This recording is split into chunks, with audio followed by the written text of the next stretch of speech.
Hello YouTube, welcome back to my channel. My name is Neallahd if you're new here, and today I'm going to be talking about how to be an academic weapon this school year. So to give a little backstory about myself, I am a first generation college grad. I just graduated from Florida Agricultural and Mechanical University this August 1st, really. So I just graduated, and I graduated with magna cum laude. And before all that, going to a HBCU, I was at UNF, and if you're not in Florida, UNF is University of North Florida. It's a college, but it honestly gives the vibe of a community college. So it's a very small campus. I started there in 2020 and I left in 2023. And in those 3 years, I was a chemistry major. I failed so bad my first and second semester that I was put on academic probation, was facing academic suspension after my second semester, and I was a chemistry major. And so after that, I thought, yeah, chemistry is not for me. So I'm gonna switch over to business. And during that time, I was severely depressed, didn't know what I wanted to do with my life. I didn't know what career path I wanted to go into, so I just thought I'll just try business because I've always had a business mindset and was always pretty savvy when it came to stuff like that. So while facing academic suspension, I knew I didn't want to be at UNF anymore and I wanted to go somewhere else, and I don't know why I just had the idea. Maybe I should try to apply for FAMU. But my GPA was so bad, it was like a 2.1 or maybe like a 1.9 or something like that. Very shaky. So I knew I had to bring my GPA higher to be a tougher candidate for FAMU. So during that time, I grinded hard, got my GPA up to around a 2.5 or 6, applied to FAMU, got in. Fast forward to just this past August 1st, I've now graduated with a 3.3 GPA, currently applying to grad schools. Already gotten to one grad school so far, and I made magna cum laude. So after going through that whole journey, I'm going to be telling you about all the ways that I overcame my bad GPA, quote unquote. I'm going to be showing you ways on what helped me to become a better student and to raise my GPA, and ultimately ended up graduating with a GPA that I'm extremely proud of. So I'm going to be going over some study tips or study hacks, productivity hacks, and just a mindset shift. Because if you have a quote unquote bad GPA, it can honestly make you feel like you're not smart enough or just diminish your self-esteem. So I'm going to share some tips on to not feel like that. So the first tip I have is to master your time. That's something that I did once I got to FAMU. My first year at FAMU was 2023 to 2024 school year, and I didn't have a job, didn't have a car. All I did was stay in my dorm, barely had friends at that time, so I had nothing but time to do my work. And so I would just grind out all of the schoolwork that I had, and that was it. Fast forward to my senior year,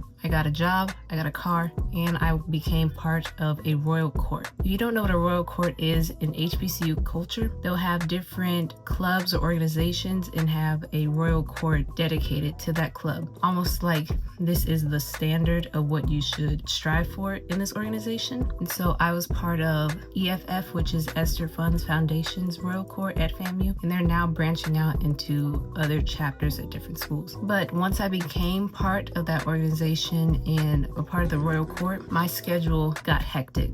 I remember around homecoming time, my room just looking an absolute mess, and I feel like your room is a reflection of what's going on up here. I had no sense of structure, no sense of time. I feel like I was just on go, go, go. To master your time wisely, try to delegate certain breaks or time blocks in your schedule to only focusing on schoolwork, keeping all distractions out, putting your phone away, turning on music, and just focusing strictly on schoolwork. Try not to neglect your time on working on your physical body, your mental, not only just on schoolwork. Not only will benefit you, but also keep you sane in the school year. Something that I did personally to master my time was invest in a whiteboard. I never had a whiteboard in my time at UNF, but once I got to FAMU, I invested in a whiteboard. I would write out Monday, Tuesday, Wednesday, Thursday, Friday, Saturday. What am I doing for each day? What are the times I'm doing? And I would also write out what do I need to get done for the month. And that, I think that personally helped me out. And so I was able to visually see what I need to get done instead of keeping everything in my head. head. Another tip I have is to study like a scientist and not a zombie. And what I mean by that is don't just aimlessly read notes because you're never going to actively recall the said notes. So by studying like a scientist means active recall, spaced out repetition, using flashcards, have someone else and quiz them. I find that study tip really helps me out. I think it is probably the most effective because it really helps to see if you actually know the material to teach it to somebody else. That's what I did at UNF when I was studying for my accounting class, which was very hard. I had failed it and then I retook it and ended up passing with a B. The only reason that I passed is because I used that study tip by teaching it to somebody else. The next tip I have for you is to build a relationship with your professors. I can't tell you how many times I've been teetering on a 69, a 79, an 89, and because I'm close with my professors or they just like me, they'll bump it up. Or if it's like kind of shaky where you don't know if you're gonna pass, they'll add extra credit points just because they know you or that you're nice or that you're always paying attention. They'll bump up your grade for you. So I would always sit in the front of the class. I was always quiet in the class, so if you don't want to ask questions, that's fine. I see a lot of these self-help YouTube videos for how to pass your classes, and they always say to ask questions. I never asked a single question, but I was always getting A's and B's my last years of school. So I really just think it depends on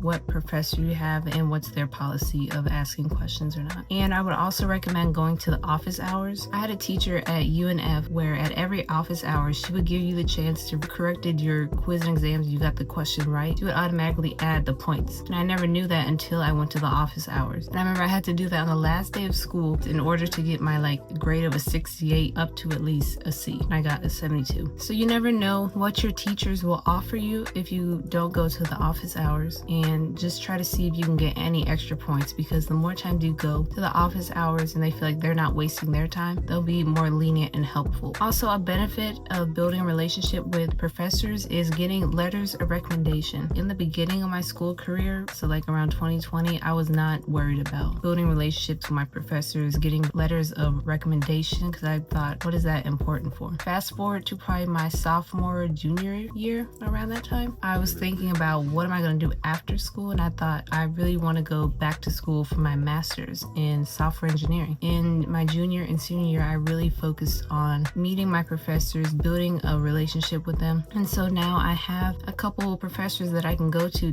get letters of recommendation. They've pretty much been very helpful on getting the letters of recommendation for me. Tip number 4 that I have is to create a good study area. My junior year when I got to FAMU, I never left my room, and I felt like that kind of hampered me a little bit. I didn't have the best study room. If I could put a photo of my dorm room and how small that place was, it was like a cinder block jail cell where I could probably physically touch the walls. That's how close everything was. Barely had a window access. The window looked out into the generator. It was horrible. But I would try to go to the library all the time because I didn't have a car, and I would just walk up those tall hills. If you've ever been to FAMU, I think I lost about 5 pounds being there. I would walk up the hills to the library and would just stay in the library for long hours because it was a better environment than being in my dorm. Fast forward to my senior year when I got a car, I explored further out of the campus. So sometimes I would go to FSU's campus because if you've ever been to Tallahassee, then you would know that FSU is right across from FAMU's campus. So I would go to the FSU's library. I would venture out to different coffee shops like the Black Dog Cafe or Lucky Goat. There are so many in Tallahassee that I would just go to just because I'm bored. And also another thing that helps is to romanticize school. So just buy yourself coffee or a sweet treat or whatever that makes the day seem fun or makes you seem like you're in a TV show or whatever, to just make the day go by and get your work done and make it seem fun. I would do that a lot. I would almost make myself feel like I'm in a TV show in the fall and I'm getting a coffee and going to the coffee shop, and it would make my day feel better. And the last final tip that I have is to find a balance between your personal life and school life. It can be a lot to only focus on school and you might get burnt out, and that's never good, to burn out out on schoolwork. So it's very important to know when to rest and when to not focus so much on your schoolwork, because that will